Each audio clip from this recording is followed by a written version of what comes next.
Over the past 50 years, literally hundreds of thousands of people have walked through these doors. But one of the very first people to do that was George Carter. Hired in 1960 as the head of business education and vocational divisions here at NAIT, Carter went on to become our third president in the 1970s. We caught up with Mr. Carter recently at his home in Spruce Grove. I could start by telling you how I got the job.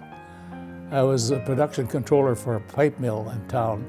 And one of my colleagues that I used to teach with was at the university, and she phoned me one day and she said, they're starting a new technical institution. She said, it's just down your line. What was your first role at NAIT? I asked Jack what my job was. And he took a table napkin and he made 4 squares.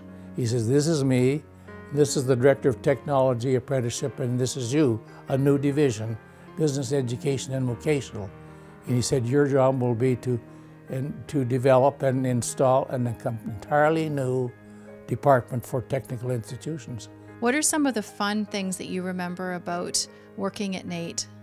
I always enjoyed working with the students, and this seemed to be reciprocated.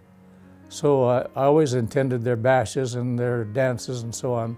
Instructors were as much friends as they were instructors. So you became the president of NAIT, NAIT's third president in 1970. Yes. How did you feel when you were appointed to that position? It felt like coming home. So I was daily in touch with the institution, with its workings and so on. So it just seemed the normal thing to do.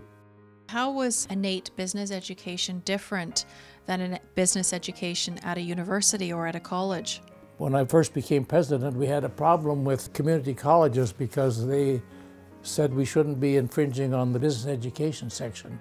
There was a hearing one day and there was rumors that they were trying to take away NAIT's program, to transfer it from the argument being that a business college had no place in a technical institution. But the business education students got wind of this, and while the discussion was going on inside, they were parading, protest meeting up and down the streets outside. And I probably had a lot to do with the fact that they weren't successful in transferring it.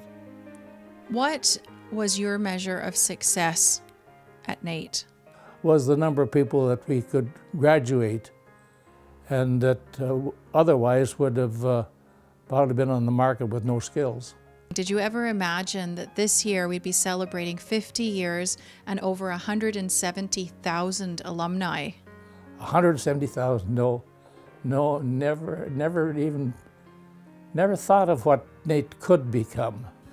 So looking back on your life, you really spent a good 20 years at NAIT. Would you have had it any other way?